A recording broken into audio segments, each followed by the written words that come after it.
केवल हिंदुओं का संगठन बनाना और उसको राष्ट्रीय कहना, ये उनकी उस समय की राजनीति से चीजें शुरू होती है। और बीच बीच में वो कहते रहते हैं कि सारा देश के जो लोग हैं वो सब हिंदू ही हैं। फिरोज खान का परिवार 3 पीढ़ियों से मोहम्मदी हिंदू है। मैं मोहम्मदी सब हिंदू इसलिए इस्तेमाल कर रहा हूं क्योंकि वो कहते हैं कि मुसलमान जो हैं वो भी उनकी 136 करोड़ में हिंदू हैं और वो मोहम्मदी हिंदू हैं। और वो जो परिवार है वो 3 पीढ़ियों से कृष्ण के भजन गा रहा है। ऐसे मोहम्मदी हिंदू का संस्कृत पढ़ाना आपको बर्दाश्त नहीं हुआ तो आप कैसे राष्ट्रीय हैं और क्या राष्ट्रभक्त है और कौन सा राष्ट्र बनाएंगे? ये सवाल हमको जरूर पूछना चाहिए।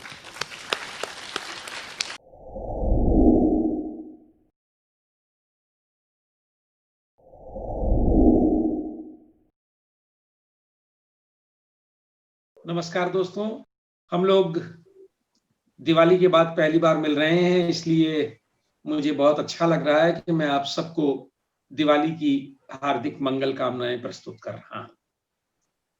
क्रेडेंट टीवी के इस अत्यंत लोकप्रिय कार्यक्रम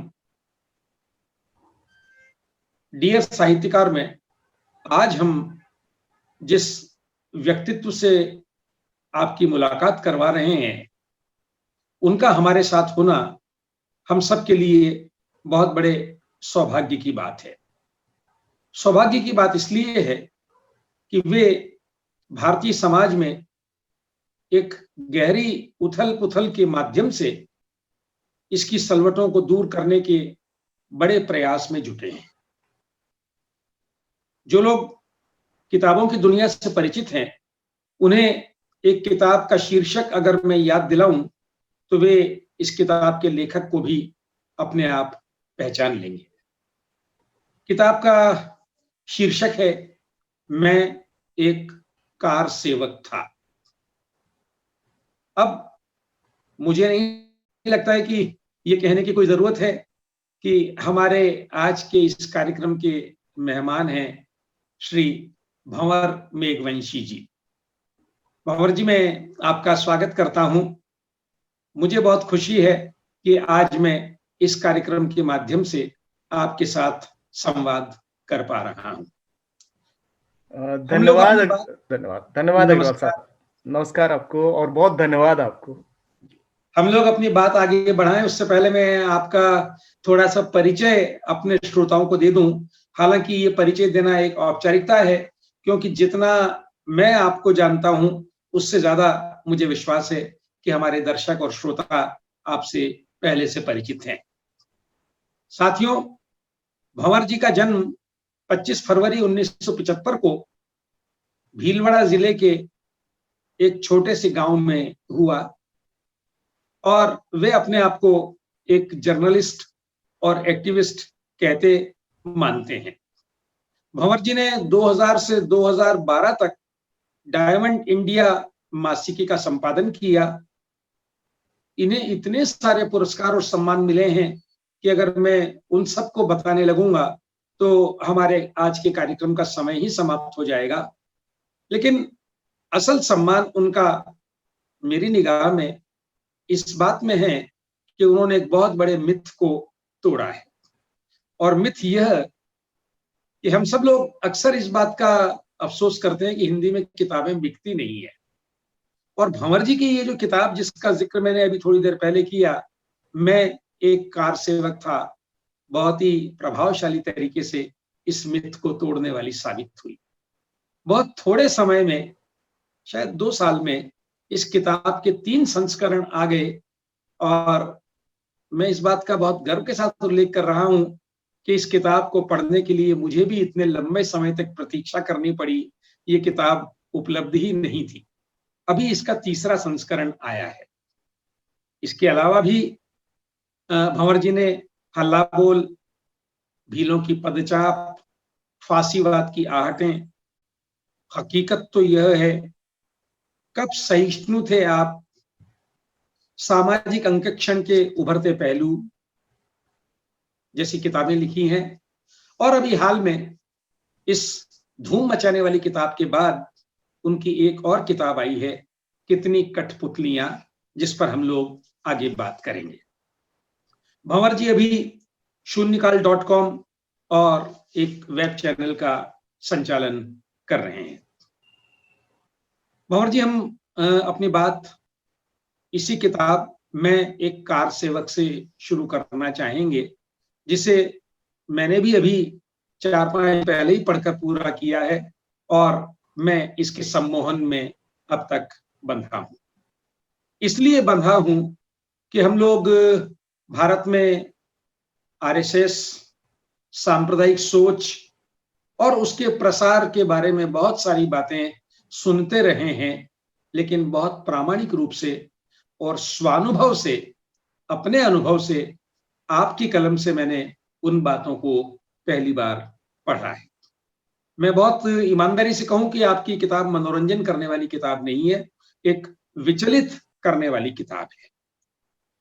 मेरे लिए ये भी बहुत खुशी की बात है कि इस किताब की भूमिका मेरे बहुत प्रिय हिमांशु पंड्या ने लिखी है और उन्होंने एक महत्वपूर्ण बात यहां कही है।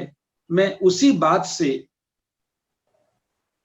अपनी बात शुरू करना चाहूंगा। उन्होंने ये सवाल उठाया है कि वो जो शिला पूजन के समय आपको एक बहुत कड़वा अनुभव हुआ, अगर वो घटना नहीं होती तो भी क्या आप संघ में बने रहते या उससे आपका मोह भंग होता। मैं ये चाहूंगा कि हमारे जिन दर्शकों ने ये किताब नहीं पढ़ी है, पहले उनकी जानकारी के लिए आप खुद उस घटना के बारे में बताएं और फिर ये बताएं कि कैसे आपके मन में बदलाव का पौधा पनप रहा था। बहुत शुक्रिया अग्रवाल साहब और क्रेडेंट टीवी का जो हमको बात करने का ये अवसर दिया। मैं आपका शुक्रिया अदा करना चाहता हूं कि आपने प्रतीक्षा की, किताब मंगाई और पढ़ी, और ये बातचीत को मैं आपके आशीर्वाद के रूप में लेता हूं कि आपने उस किताब को पढ़ करके और चर्चा के योग्य समझा। मेरा बचपन एक तरीके से आरएसएस में शुरू हुआ और किशोरावस्था, मेरी अपनी किशोरावस्था वहां बीती। मैं 13 साल की उम्र से 18 साल की उम्र तक संघ का स्वयंसेवक था। पहली कार सेवा में मैंने हिस्सेदारी करी, जिला कार्यालय पे प्रमुख रहा, मुख्य शिक्षक रहा, कार्यवाह रहा, जो भी वहां उन 5 सालों में मैं कर सकता था मैंने किया। उसके बाद 91 में 12 मार्च 1991 में भीलवाड़ा में एक मंदिर सौंपो या गद्दी छोड़ो ऐसा एक आंदोलन चलाया गया और उसमें पुलिस के साथ हम आंदोलनकारियों की झड़प हुई, गोली चली, 2 लोग मारे गए। वो 2 लोग जो मारे गए थे, हालांकि वो राम जन्मभूमि बाबरी मस्जिद आंदोलन का हिस्सा नहीं थे, लेकिन चूंकि दोनों ही संयोग से हिंदू थे, इसलिए उनको शहीद घोषित करके और उनके अस्थि कलश की यात्रा गांव-गांव में भीलवाड़ा में घुमाई गई। और ये यात्रा जब मेरे घर में आई तो मेरे घर में यात्रियों के लिए खाना बनाया गया और चूंकि मेरे पिताजी मेरी संघ की विचारधारा से कभी सहमत नहीं थे और वो बहुत विरोध में रहे सदैव। इस बात का मुझे बार समझाते भी किया आपकी किताब में। जी, और वो मुझे समझाते भी रहे कि ये लोग कभी भी अपने नहीं हो सकते। लेकिन मैं सोचता था कि क्योंकि मैं तो संघ के विचारों में इतना डूब गया था, मुझे लगता था कि ये कांग्रेसी हैं और राष्ट्रद्रोही होते हैं। तो मुझे कई बार लगता था कि मेरे पिता भी उन राष्ट्रद्रोहियों की जमात में शामिल हैं। तो मैं कभी उनकी बात को मानता नहीं था और मैं उनको कहता था कि आप जानते नहीं संघ के बारे में, हम सब लोग एक जैसे हैं, समरसता का पूरा भाव है, कोई छुआछूत नहीं है, कोई भेदभाव नहीं है। तो पिताजी ने कहा बहुत अच्छी बात है, हम शायद नहीं कर पाए और आप लोग कर पाए तो अच्छी बात है, खाना बनाते हैं और खिलाएंगे उनको। लेकिन जब ये अस्थि कलश यात्रा पहुंची रात के समय में, कार्यक्रम हुआ, कार्यक्रम से बहुत आह्लादित थे सारे साधु संत और संघ विश्व हिंदू परिषद के लोग। लेकिन जैसे ही उनको कहा गया कि खाना बन गया है यहीं पर और आप खाना खा लीजिए, तो मुझे सेवा भारती के एक मुखिया एक तरफ ले गए, कंधे पे हाथ रखा और उन्होंने कहा, बंधु आप तो जानते हैं कि हमारा हिंदू समाज कितना विषम है और हम तो आपके यहाँ खा लेंगे, एक ही थाली में खा सकते हैं, कोई दिक्कत नहीं, आप जानते हैं। लेकिन ये जो साधु संत आए हुए हैं, इनको थोड़ा दिक्कत होगी अगर इनको ये पता चल जाए तो तो ऐसा करते हैं कि आप पैक करके दे दीजिए खाना, हम अगले गांव में खा लेंगे।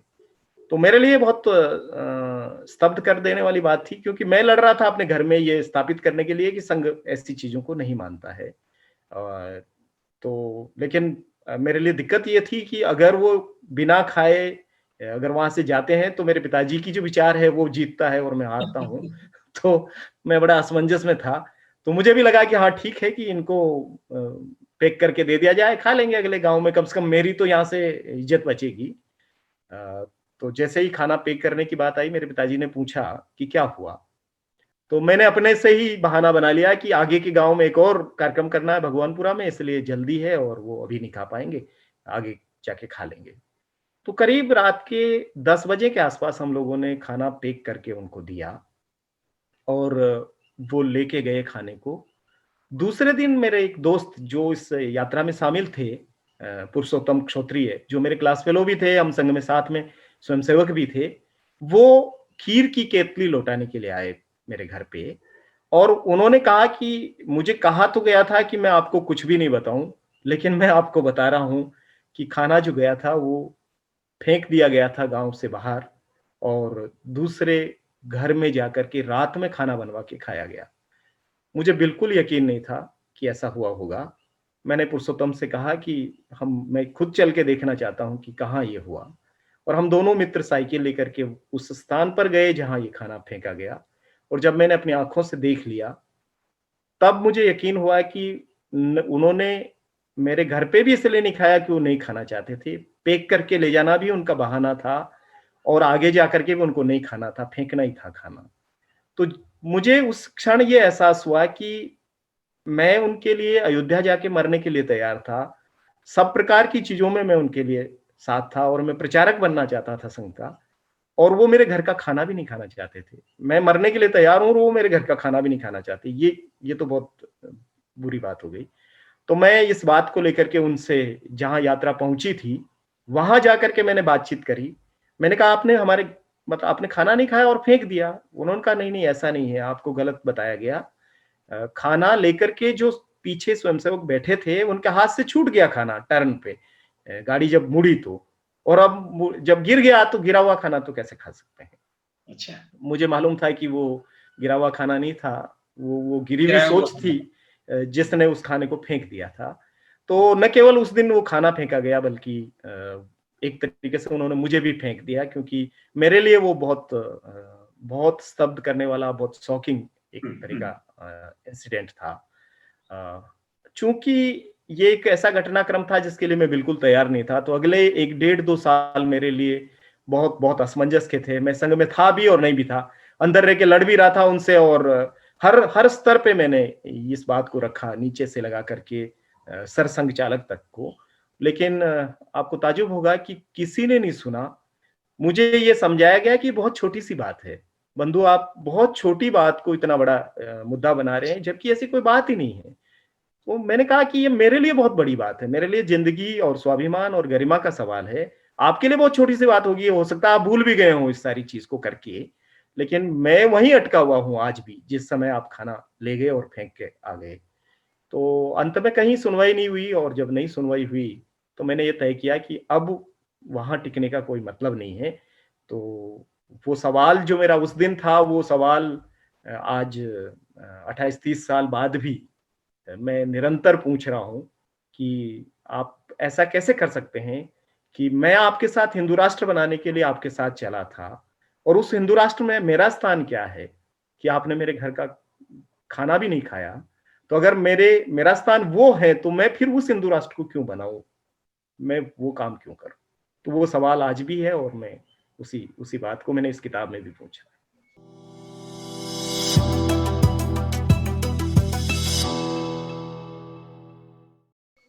भंवर जी, आपने बहुत कम शब्दों में इस किताब के प्रस्थान बिंदु को हमारे दर्शकों के लिए स्पष्ट कर दिया। मैं आपका आभार मानता हूं।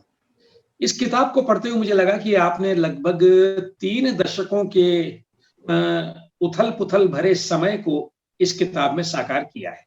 वह उस घटना से ये किताब आती है और आज तक आती है, और पहले तो आरएसएस और संघ परिवार और इनके जो दूसरे संगठन हैं उनके सारे ढांचे को ये सामने लाती है, उनके दलित विरोधी सोच को सामने लाती है, उनके सांप्रदायिक सोच को सामने लाती है और उनके मॉडस ऑपरेंडी को बहुत प्रामाणिकता के साथ दर्शक पाठकों के सामने रखती है। तो ये जो 30 सालों का समय है, क्या इस समय में भी कभी वो जो हिंदू राष्ट्र के प्रति और संघ की विचारधारा के प्रति आपके मन में प्रारंभिक लगाव था, वो लगाव कहीं फिर से उभरा या वो एक बार जब दफन हो गया तो दफन ही रहा? लगाव तो शायद ऐसे मोड़ पे दफन हुआ कि वो दफन ही रहा, क्योंकि ये जो बिछोह था, वो कोई बहुत सकारात्मक तरीके से नहीं बिछड़े हम ऐसे मोड़ पे बिछड़े जहां मैं एक तरीके से टूट करके वहां से निकला।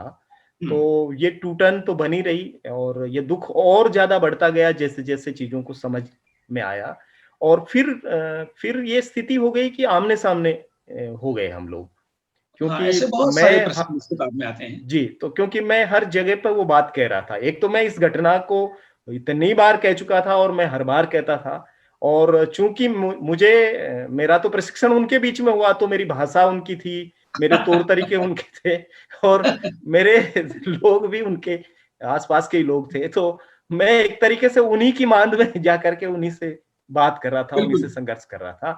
तो ये रहा, तो ऐसा कोई क्षण नहीं आया, ऐसा कोई समय नहीं आया जब ऐसा लगा हो कि मुझे फिर से उस विचार के साथ होना चाहिए, क्योंकि जैसे जैसे फिर मेरी समझ बढ़ती गई, तो मुझे लगा कि वो केवल दलित विरोधी नहीं है, वो मानव विरोधी लोग हैं, ये इंसानियत के ही खिलाफ लोग हैं।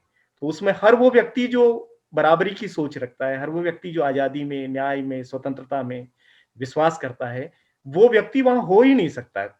मैं यूं सामान्य शब्दों में कहूं तो अगर कोई समझदार व्यक्ति है तो उसको वहां होना ही नहीं चाहिए। तो मैं बस इसी काम में लगा रहा, और फिर 2012 का वो एक समय आया, 12-13 का, जब ये लोग दलित चेतना, खासतौर पे जो राजनीतिक दलित नेतृत्व है, उसको एक तरीके से खाने की कोशिश कर रहे थे, एक तरीके से चबा जा रहे थे, जिसमें उन्होंने रामविलास पासवान को अपने साथ लिया, उदित राज को अपने में शामिल कर लिया, रामदास अठावले को अपने साथ लिया, और भी बहुत सारे लोगों को। ये वो समय था जब उन लोगों ने मुझसे भी संपर्क किया और मुझे भी ये ऑफर दिया कि किसी एक जगह से मैं चुनाव लड़ूं और सब कुछ व्यवस्था हो जाएगी। और मैंने उनको कहा कि मैंने इन पिछले 28-30 सालों में आपके खिलाफ इतना बोला, इतना लिखा, कि मैं आज आपके साथ तो मैं अपने ही लिखे हुए, अपने ही बोले हुए चीजों से मैं रोज टकराऊंगा। उन्होंने कहा कोई बात नहीं, हम लोग भुला देंगे और आप तो आ जाइए। तब मैंने उनको निराश किया, मैंने कहा कि ये संभव नहीं है, हमारी यात्राएं इतनी दूर दूर जा चुकी है और ये बहुत वैचारिक है। अब ये नहीं बचा है कि कोई एक एमएलए बन जाने मात्र से कोई चीज हो जाएगी। और मैंने कहा मेरी जबान अब रुक नहीं सकती, मेरे सवाल अब रुक नहीं सकते। मैं आपके साथ था तभी नहीं रुका, तब भी मैं सवाल पूछ रहा था। और आपने जो बात कही और हिमांशु जी ने जो एक सवाल पूछा भूमिका में कि क्या ये घटना नहीं होती तो मैं बना रहता क्या वहां पर, मैं सोचता हूं कि इस घटना ने मुझे थोड़ा जल्दी एनलाइटेंड किया।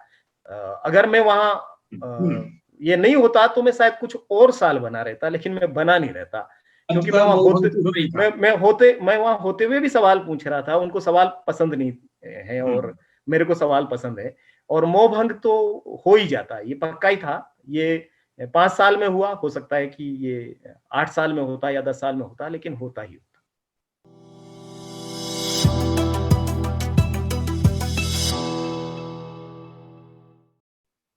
अच्छा भंवर जी,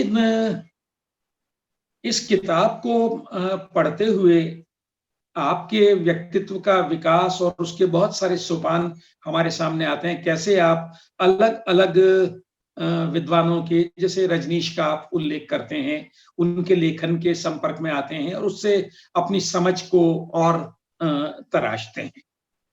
मैं जानना ये चाहूंगा अब आपसे कि क्या संघ परिवार का दलितों और अल्पसंख्यकों के प्रति नजरिया आपको अब कुछ बदला हुआ नजर आता है, या वो जो बदलाव का आभास देते हैं वो एक छद्म है।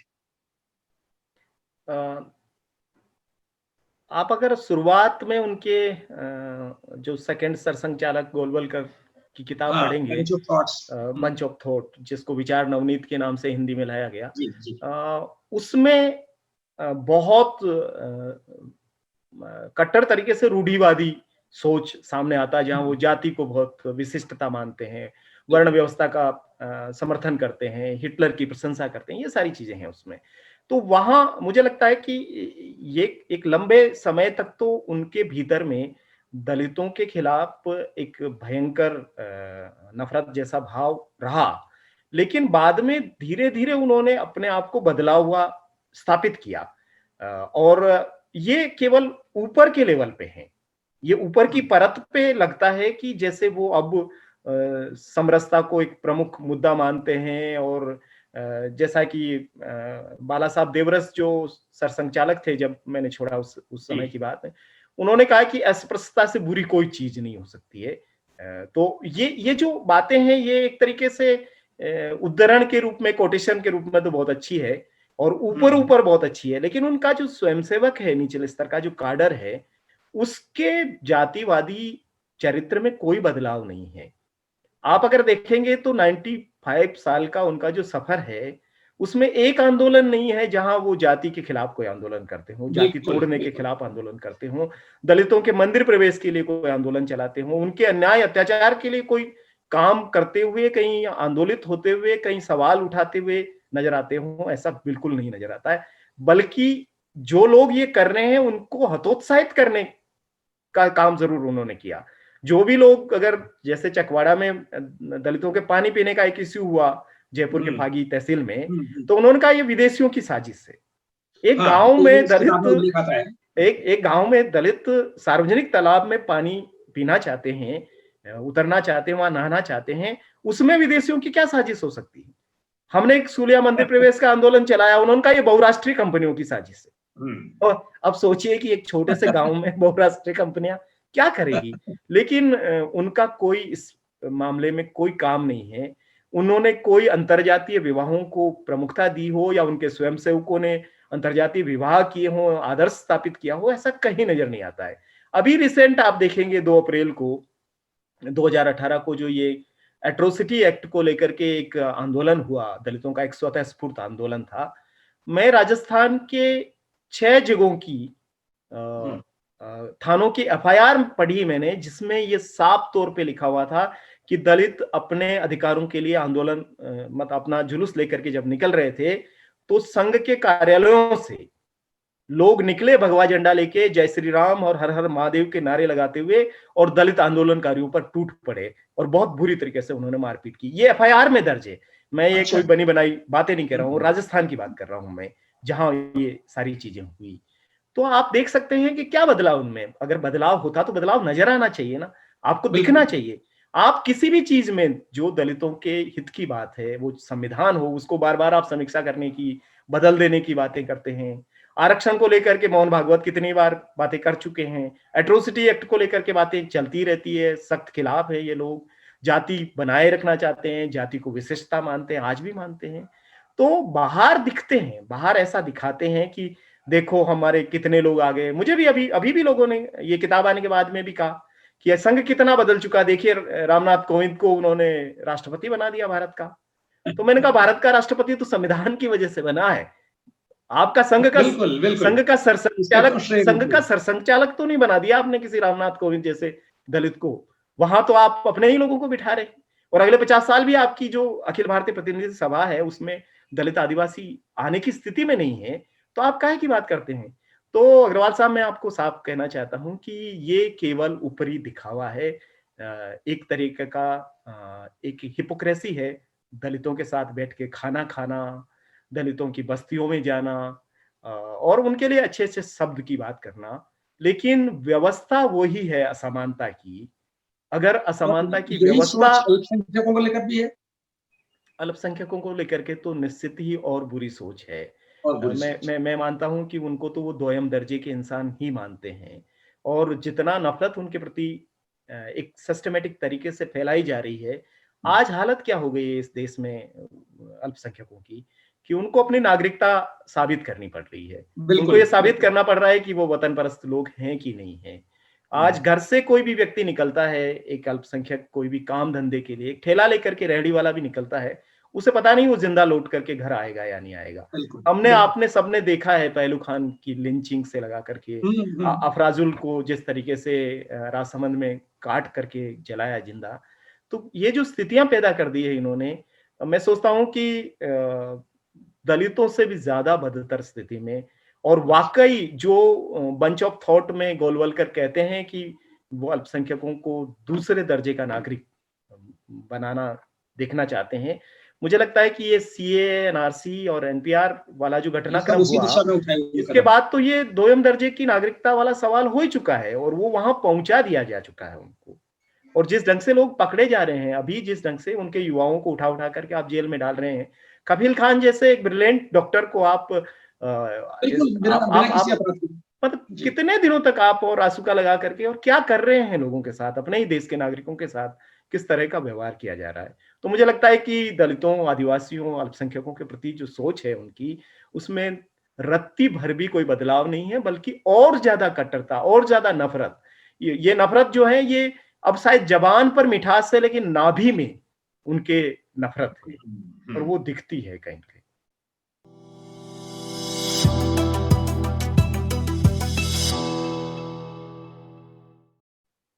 अच्छा भंवर जी, थोड़ी सी देर के लिए इस किताब से बाहर निकलकर भी मैं बात करना चाहूंगा, और मैं आपका आकलन जानना चाहूंगा कि आजादी के बाद से लेकर अब तक देश में दलितों, आदिवासियों और अल्पसंख्यकों की भी स्थिति में क्या आपको कुछ सकारात्मक बदलाव भी नजर आता है?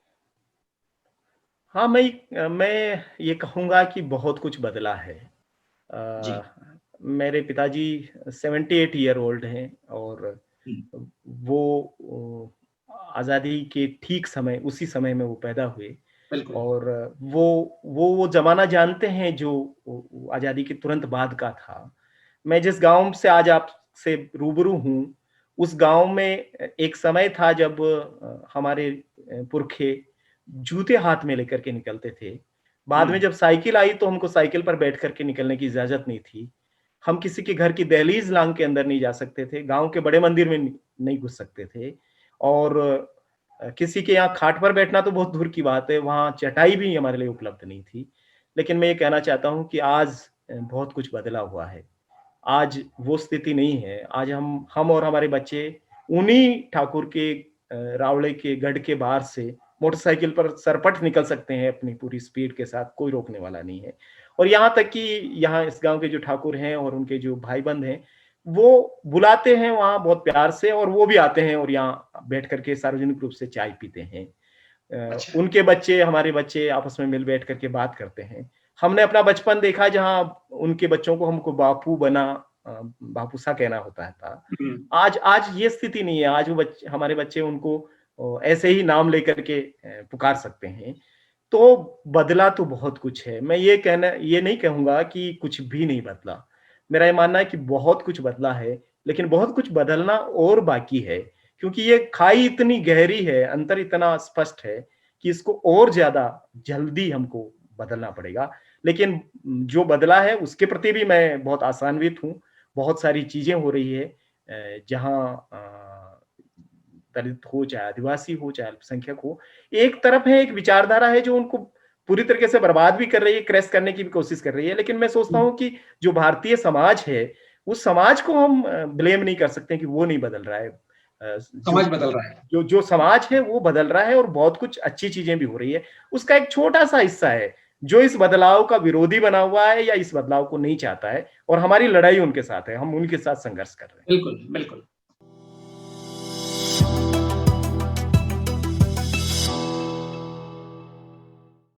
मेरी तो बहुत तमन्ना है कि आपसे ये बात बहुत लंबी चले, लेकिन मुझे ये भी संकेत हो रहा है कि हमारा जो समय है वो तेजी से भाग रहा है। तो मैं जल्दी से आपकी दूसरी किताब की तरफ आना चाहूंगा। उसके बीज तो इस किताब में मिलते हैं शंकर सिंह जी के साथ, जो आपका साथ है। आपने उसी साथ को लेकर कितनी कठपुतलियां की रचना की है। तो थोड़ा सा इस किताब के बारे में बताएं और एक सवाल मेरे मन में है कि अगर ये किताब सब कुछ सत्य बातों पर ही आधारित है, तो आपने इसे उपन्यास क्यों कहा है? जी। मुझे लगता है कि मैं एक प्रयोग करना चाहता था। देखिए, मुझे नहीं अच्छा। मालूम कि जैसे ये किताब जिस किताब का अभी तक हम ज़िक्र कर रहे थे, वो भी एक तरीके से संस्मरण है और इसको बिल्कुल, संस्मरण कहा बिल्कुल। कहा जा सकता था और कहा जा सकता है, लेकिन हमने कहा ये आत्मकथा है या आत्मकथ्य है। ठीक है, और लेकिन वैसे संस्मरण ही और आत्मकथा में तो बहुत बड़ा अंतर नहीं है ना? जी, जी। दोनों और अंततः सत्य हैं। और वैसा ही शंकर जी के साथ रहते हुए मैंने बहुत कुछ सीखा और वो मेरे जी। सार्वजनिक जीवन में गुरु की तरह हैं और उनके प्यार से की वजह से मैं 13 साल तक फुल टाइम वर्कर रहा एक मजदूर किसान शक्ति संगठन हुँ, में। हुँ। न्यूनतम मजदूरी में उनके साथ बिल्कुल। काम किया मैंने और मैं सोचता हूँ कि मेरे जीवन का सबसे बेहतरीन समय वो रहा जब मैंने ये सारी चीज़ों को सीखा। तो मुझे लगता था कि कभी न कभी मैं उनके लिए लिखूँगा अच्छा, इस तरह की कोई चीज़। लेकिन ये किताब मूलतः प्रभाष जोशी जी लिखना चाहते थे और उन्होंने अच्छा। मुझे एक बार 2009 में कहा था कि मुझे कभी समय मिला तो मैं शंकर की जीवनी लिखूंगा और उसका नाम होगा कितनी कठपुतलियां। अरे और वाह! हुँ, दुर्भाग्य से 2009 में ही प्रभाष जोशी जी का निधन हो गया हुँ। और उनके निधन के पश्चात मुझे लगा कि मैं उनको श्रद्धांजलि के रूप में वो किताब लिखूं अच्छा। और तब मैंने इसको शुरू किया। लेकिन फिर 2014 के बाद मैं और चीज़ों में उलझ गया और मैं वो लिखना बिल्कुल छूट गया। हुँ। अभी लॉकडाउन में मुझे समय मिला तो मुझे लगा कि मुझे उस काम को पूरा करना चाहिए। तो ये मूलतः तो ये जीवनी ही है, लेकिन चूँकि इसमें एक प्रयोग है कठपुतलियों का। अच्छा, अच्छा। शंकर सिंह जी चूँकि बहुत अच्छे पपेटियर हैं और वो अपनी हुँ, बात को वो पपेट के ज़रिए कहते हैं, बहुत सारी बातों को। और इस उपन्यास में पपेट्स अपनी कई चीज़ों को पपेट्स के ज़रिए मैंने कहा, अच्छा, जो अच्छा। ठीक है। जो और लोग मतलब और दृष्टांतों में और चीज़ों में नहीं आ पा रहा था। तो उन चीज़ों को कहने का जो स्पेस चाहिए था, मुझे लगा कि वो केवल जीवनी में संभव नहीं है। ओके। तो इसलिए फिर मैंने सोचा कि इसको एक उपन्यास के रूप में, लेकिन मैंने ये भी कहा कि इसमें सारे ही जो पात्र हैं वो वास्तविक हैं, कुछ भी काल्पनिक नहीं है। हुँ। अगर कुछ काल्पनिक है, कुछ बातें हैं तो वो कठपुतलियाँ हैं और उनकी बातें हैं। तो इस वजह से ये थोड़ा उपन्यास की तरफ जाता हुआ चीज़ है। पता नहीं ये उपन्यास है भी कि नहीं है क्योंकि मैं आज भी एक्टिविस्ट ही हूँ, मैं साहित्यकार नहीं हूँ। ये आपका प्रेम है कि मुझे साहित्यकार के नाते आप बात करने के लिए बुला रहे हैं? नहीं, न भंवर जी, न जब आपने ये बात कही है तो मैं अंत में जो बात कहना चाह रहा था पहले वो बात कह देता हूँ और फिर आपसे एक प्रश्न और कर लूँगा। मैं कहना ये चाह रहा था कि हमने इस कार्यक्रम में बहुत सारे साहित्यकार मित्रों से बात की है और साहित्यकार का अपना महत्व है। मैं भी साहित्य का एक छोटा-सा विद्यार्थी हूँ, तो मैं उस महत्व से अपरिचित नहीं हूँ। लेकिन आज इस कार्यक्रम की महत्ता आपके आने से इस कारण बढ़ी है कि अब तक हम लोग लिखने वालों को ही अपने सामने पा रहे थे। आज एक करने वाला हमारे सामने है, जो समाज के बदलाव के लिए अपनी जान जोखिम में डालकर इतना कुछ कर रहा है। तो ये निश्चय ही हम सबके लिए सौभाग्य की बात है कि हम लोग आपसे आज मुखातिब हैं, आपको आज सुन पा रहे हैं। आपकी इस किताब में और इस किताब के बाहर भी मैं आपके काम से परिचित रहा हूँ, उसके बारे में मुझे जानकारियाँ मित्रों से और समाचार माध्यमों से मिलती रही है। तो मैं जानता हूँ कि समाज में बदलाव लाना कितना मुश्किल है।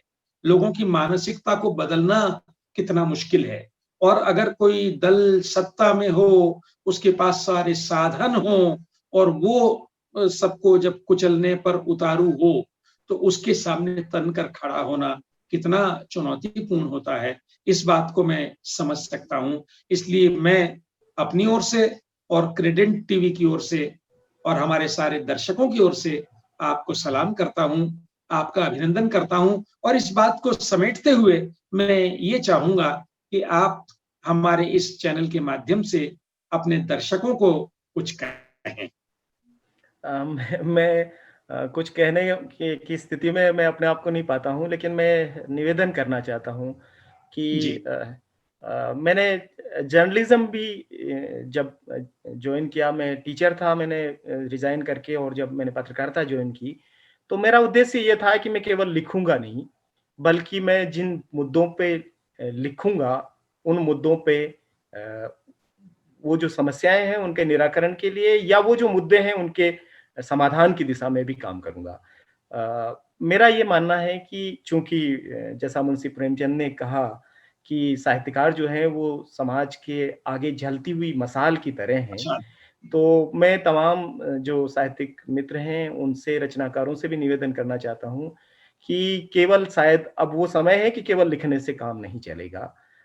थोड़ा और आगे बढ़ कर के हमें कुछ चीज़ों को करना पड़ेगा, क्योंकि आज भी मुद्रित अक्षरों की बहुत साख है।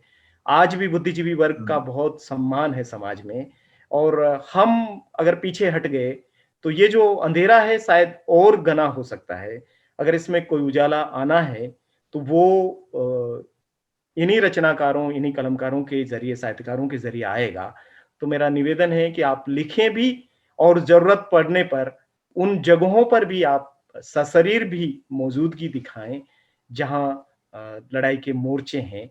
और ऐसा नहीं कि ये पहली बार है, दुनिया में तमाम जगहों पर लोगों ने लिखा भी है, बोला भी है, नारे भी लगाए हैं, जेलों में भी गए हैं। साइबेरिया की उस जगहों पर भी लोगों ने एक अज्ञातवास गुज़ारा है, बहुत कुछ सहा है। ये कलम जो है केवल लिखती ही नहीं है, बल्कि ये कभी-कभी आग भी उगलती है और कभी बंदूक का भी इस्तेमाल इसके रूप में होता है। तो मेरा बस निवेदन है कि आप लिखें भी, बोलें भी, और जहाँ-जहाँ लड़ने की ज़रूरत है, वहाँ लड़ें भी, ताकि ये जो लड़ाइयाँ चल रही है तमाम, बराबरी की, न्याय की, गरिमा की, ये सारी लड़ाइयों को ताकत मिल सके, बस ये निवेदन है। बहुत-बहुत धन्यवाद भंवर जी। आपके साथ ने हमारे इस कार्यक्रम को एक नई ऊंचाई दी है। मैं आपके प्रति बहुत मन से आभारी हूं, और ये कामना करता हूं कि आप जो काम कर रहे हैं उसे पूरी ऊर्जा के साथ, पूरे उत्साह के साथ करते रहें, और सफलता की नई मंजिलों को आप स्पर्श करें। बहुत-बहुत धन्यवाद और बहुत-बहुत शुभकामनाएं। आपका भी बहुत-बहुत धन्यवाद, और क्रेडेंट टीवी का भी बहुत-बहुत धन्यवाद, शुक्रिया। Thank you.